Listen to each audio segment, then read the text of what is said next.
il sait ce qu'il m'a fait subir et les personnes qui le soutiennent sont nombreuses à me faire passer pour une menteuse. Lui-même le fait, son avocat. Et moi, jamais j'aurais fait ça pour de l'argent. Et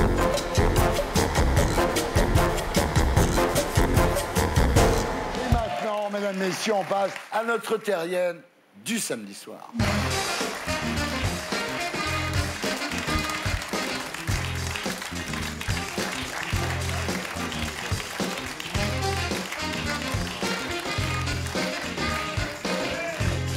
Enda Ayari, bonsoir. La première fois que vous êtes venu dans Salut les Terriens en novembre 2016, vous nous avez raconté votre embrigadement salafiste et comment vous vous en étiez libéré. En regarde. Enda Ayari, bonsoir. Il y a un an, après les attentats que nous commémorons cette semaine, vous avez publié cette photo sur Facebook avec un message. À 20 ans, j'étais jeune et salafiste. À 39 ans, je suis une femme musulmane libre.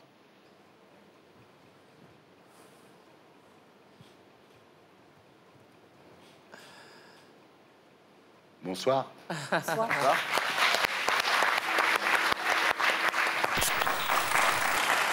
Alors, déjà à l'époque de votre premier livre, vous révéliez avoir été victime d'un viol par un homme dans un hôtel à Paris, un intellectuel musulman que vous appeliez Zoubeir. Mais en octobre 2017, dans l'élan du mouvement Balance ton port, vous affirmez qu'il s'agit de Tariq Ramadan. Vous portez plainte contre lui.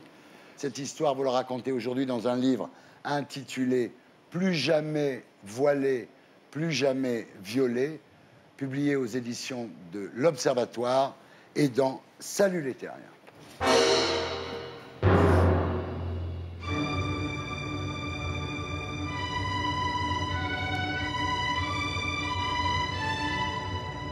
Alors, vous racontez votre dépression en 2010, après votre divorce d'un mari salafiste. Vous vous retrouvez au chômage, sans logement, vous avez perdu la garde de vos enfants, mais pas encore abandonné à l'époque le salafisme, et vous contactez Tariq Ramadan pour savoir s'il faut enlever le voile pour trouver du travail. Et là, vous entamez avec Tariq Ramadan un certain nombre de conversations sur Facebook. Quel type de conversation à l'époque? En fait, lorsque je l'ai contacté, c'était surtout pour lui poser des questions par rapport au fait que j'étais contrainte de retirer le voile pour trouver du boulot, Ouais. pour pouvoir récupérer la garde de mes enfants. Et donc les questions, j'en ai profité pour poser des questions, surtout religieuses en fait. Ouais. Moi, il faut savoir que j'étais embrigadée et on ne sort pas comme ça d'un embrigadement. Donc j'étais persuadée que si je retirais le voile, j'irais en enfer. Ouais. Et j'avais besoin d'être rassurée par rapport à cette épreuve. En juillet 2011, vous récupérez la garde de vos enfants, vous êtes reçu à un concours administratif, La République vous donne votre chance, et là, vous publiez sur Facebook une photo avec les cheveux détachés, du rouge à lèvres, et vous dites que Tariq Ramadan vous reproche le côté sexy de la photo. Tout à fait. Donc en fait, c'était la première fois que lui m'envoyait un message sans que ce soit moi qui le contacte. Ouais. Et puis finalement, il me dit ce que vous faites, c'est très mal. Et là, j'étais surprise. Je lui ai dit mais qu'est-ce que j'ai fait de mal? Et il m'a dit cette photo. Ouais. Cette photo, elle attise le désir des hommes. Et c'est un péché. Voilà. Le problème, vous le dites, mais il n'y a pas de preuve de ça. Il y a une enquête qui est en cours par rapport aux conversations. Voilà. Alors, vous dites continuer à échanger avec Ramadan, qui vous propose un rendez-vous. En 2012, Ramadan vous invite à le retrouver après une conférence à Paris. Alors vous imaginez qu'il va vous inviter dans un restaurant, ce qui serait logique, mais il vous invite directement dans une chambre d'hôtel. Vous vous méfiez pas à l'époque? Pas du tout. En fait, quand il m'a proposé de le rencontrer, moi, j'étais heureuse parce que je me suis dit, je vais pouvoir avoir l'occasion de lui poser un tas de questions sur la religion, justement. Et puis, le connaître, c'était un honneur pour moi. Donc, j'étais très flattée. J'y suis allée comme si j'allais voir un grand frère, un guide spirituel. J'avais une totale confiance aveugle. Et c'est vrai qu'au dernier moment, il m'a proposé de le retrouver dans la chambre d'hôtel en prétextant qu'il y avait trop de monde dans le hall et qu'il risquait d'être dérangé, d'être reconnu. Voilà. Et donc, pour être plus tranquille pour la discussion, il m'a dit de le rejoindre. Il m'a donné le numéro de sa chambre. Il m'a proposé de le rejoindre. Vous allez le rejoindre dans la chambre. Voilà. Et là, selon votre version, il vous viole.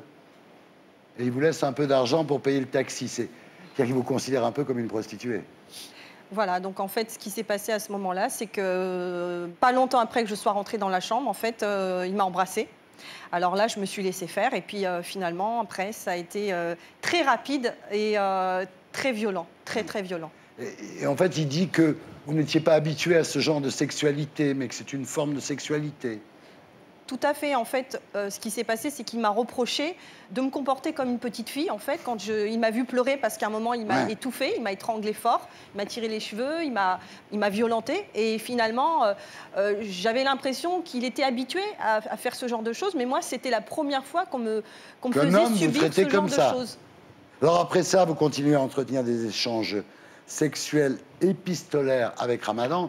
Pourquoi? Parce que vous avez peur de le perdre? Alors en fait, ce qui s'est passé, c'est que quand il y a eu cet épisode traumatisant, je m'en suis voulu tout de suite. C'est-à-dire que j'ai culpabilisé et je me suis dit, c'est de ta faute, tu n'avais qu'à pas aller dans cette chambre d'hôtel et personne ne te croira. Et puis tu es responsable. C'était de ma faute, en fait. C'est moi qui avais provoqué cette violence. Alors, vous ne revoyez pas Ramadan, vous décidez de vous rebeller, vous le menacez de porter plainte. Vous parlez d'associer à votre plainte d'autres femmes. Et ça, c'est un argument pour la défense de Ramadan qui dit, en fait, vous voyez bien qu'il y a un complot, c'est-à-dire qu'elles sont toutes d'accord pour accuser Tariq Ramadan. Moi, j'ai réfléchi et j'ai commencé à faire des recherches sur lui. Et à ce moment-là, sur Internet, j'ai vu qu'il y avait sur des sites, des forums, des échanges de conversations de femmes qui se plaignaient de son comportement. Et donc, j'étais persuadée qu'à ce moment-là, il y avait peut-être d'autres victimes et qu'il ferait sûrement d'autres victimes. Est-ce que vous aviez des contacts avec Christelle, qui est la deuxième plaignante dans l'affaire, avant de porter plainte? Vous la connaissiez? Tout à fait. En 2012, en fait, quand j'ai fait ces recherches, on m'a mis en contact avec cette jeune femme qui, elle, m'a contactée, c'est elle qui m'a contactée sur Facebook en me disant qu'elle est au courant de ce que j'avais subi, qu'elle n'était pas surprise puisque elle-même l'avait subi quelques années avant. Et à ce moment-là, nous avons échangé pendant quelques mois sur Facebook. Nous ne nous sommes jamais rencontrés et ça a duré quelques mois. Après, je n'ai jamais eu de nouvelles de cette jeune femme. Alors là, vous dites que Ramadan vous menace de mort, vous et vos enfants. Je lui ai dit que j'allais déposer plainte contre lui parce que je trouvais que c'était vraiment très grave. Et à partir du jour où il a parlé de mes enfants, là, j'ai vraiment fait marche arrière. Parce qu'en fait, mes enfants, c'est mon point faible. Et j'ai tout fait pour le remettre en confiance et pour le persuader que je ne ferais vraiment rien contre lui. Alors, vous décidez de vous taire pendant des années, mais en novembre 2015, après le Bataclan, vous publiez ces 2 photos sur Facebook. Tout à fait. C'était ma manière à moi de dire que je ne pouvais pas accepter ce qui s'est passé et dire voilà ce que j'étais et voilà ce que je suis devenue aujourd'hui. C'est l'époque du livre pour lequel nous vous avions reçu. Donc j'ai choisi d'être libre, publié chez Flammarion, où Ramadan s'appelle encore Zuber dans ce livre. On est bien d'accord. Mais quand arrive l'affaire Weinstein, l'affaire Balance ton porc, vous vous lancez, vous dites en fait Zuber, je ne l'ai pas dit à l'époque, mais c'est Ramadan. Vous déposez plainte contre lui et l'affaire Ramadan est lancée à ce moment-là. C'est vous qui avez déclenché l'affaire. Tout à fait. En fait, quand j'ai écrit le livre « J'ai choisi d'être libre », j'avais déjà raconté ce qui s'était passé et on m'avait conseillé d'en parler. Sauf que moi, j'avais très peur. Il fallait trouver un pseudo pour pas qu'il soit reconnu. Et finalement, j'ai été contactée par des gens qui l'ont reconnu, qui m'ont même proposé de l'argent pour mon témoignage. Attendez, là, c'est très important. Qui vous a proposé de l'argent? Une chaîne saoudienne qui m'a contactée au mois de juillet 2017, qui m'a proposé beaucoup d'argent, justement, parce qu'ils ont reconnu Ramadan. Ils m'ont dit qu'ils étaient au courant qu'il avait fait ça à d'autres femmes. Et j'ai refusé à ce moment-là en disant que je ne voulais pas de cet argent, que je n'étais pas prête à porter plainte ni à témoigner.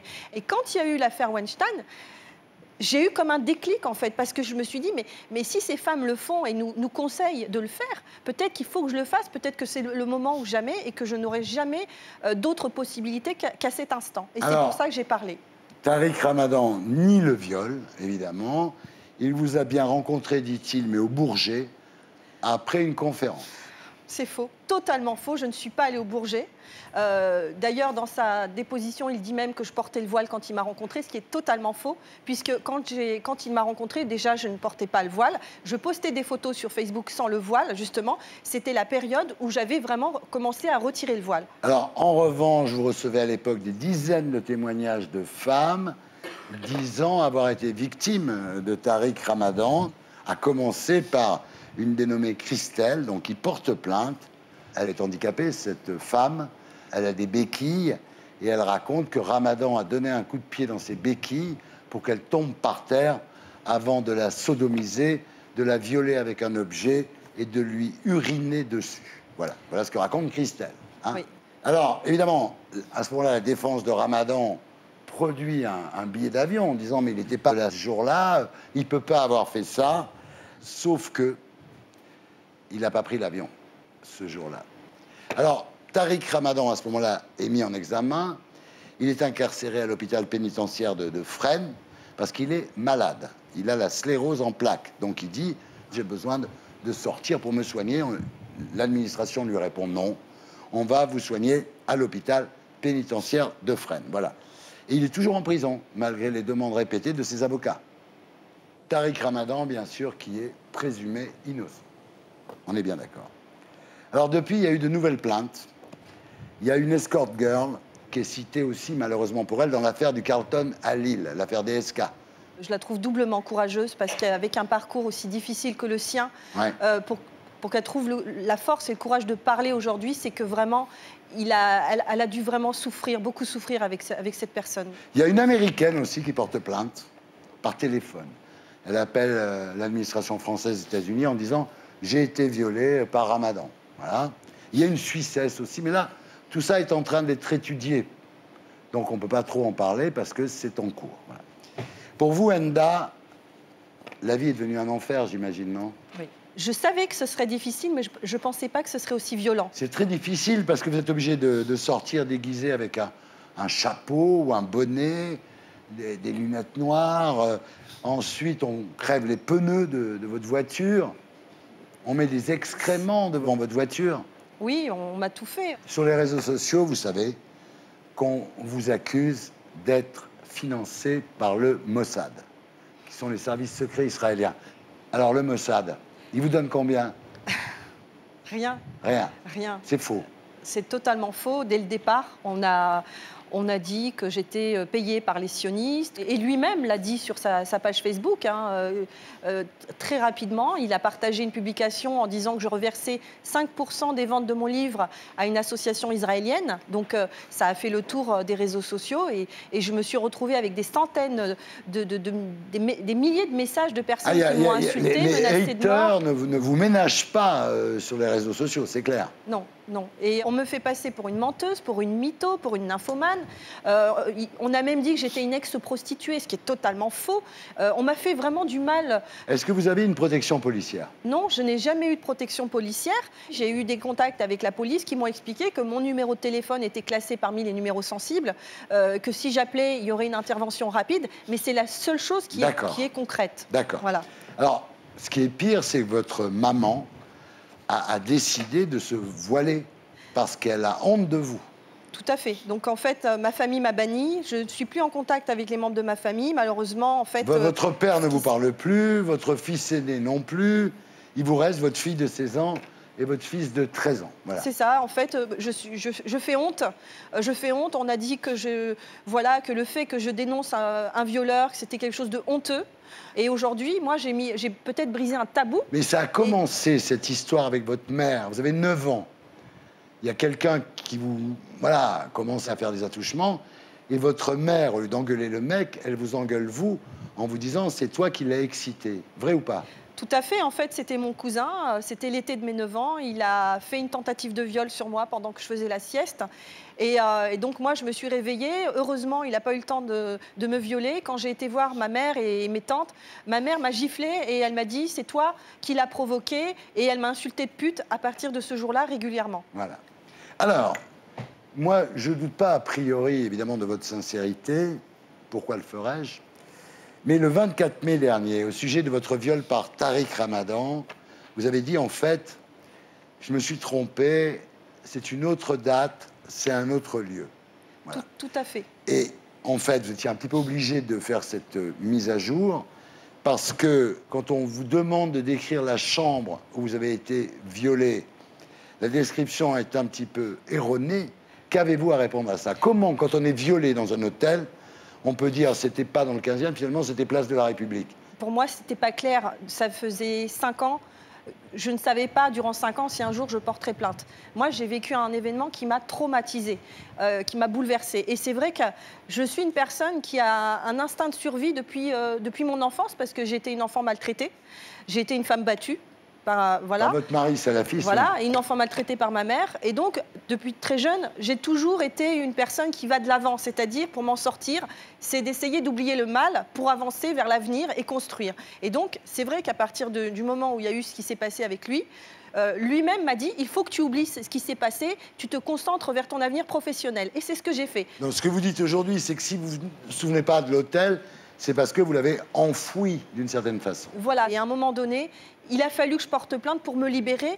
Et en fait, je n'avais pas noté ce jour du viol, je n'avais pas noté l'hôtel. Ce que je me souvenais, c'est que lui me parlait régulièrement de l'hôtel Holiday Inn.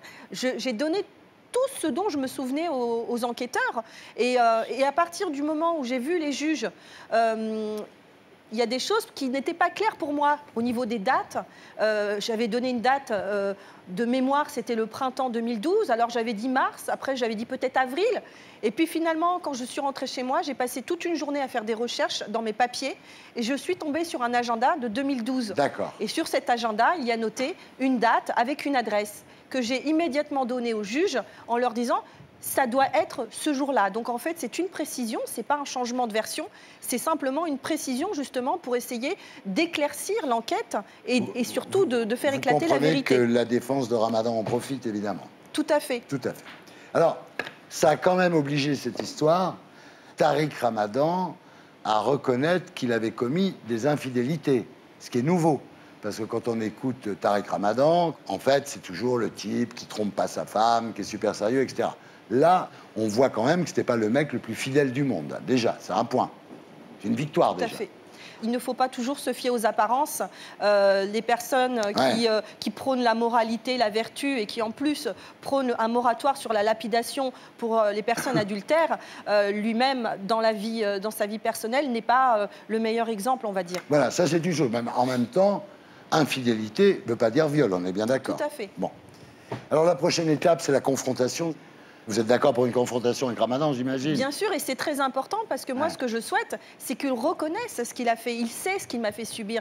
Enda, si vous aviez Tariq Ramadan en face de vous, là, maintenant, vous diriez quoi? Je lui dirais de dire toute la vérité, de s'expier de ce mal qu'il a fait et je veux dire, dans la vie, on a toujours la possibilité de rattraper ses erreurs, de rattraper le mal par le bien. Et pour moi, ce serait de dire la vérité et de reconnaître ce qu'il m'a fait. Parce que il sait ce qu'il m'a fait subir. Et les personnes qui le soutiennent sont nombreuses à me faire passer pour une menteuse. Lui-même le fait, son avocat. Et moi, jamais j'aurais fait ça pour de l'argent. J'aurais jamais risqué ma vie pour de l'argent. Je veux dire, c'est pas possible. Quand on est maman, on a des enfants, et tout ce qu'on veut, c'est le bonheur de ses enfants. Et donc, je lui demanderai de dire toute la vérité. Et pour être sûr de ne rien rater de Inarditube, abonnez-vous et mettez un pouce bleu.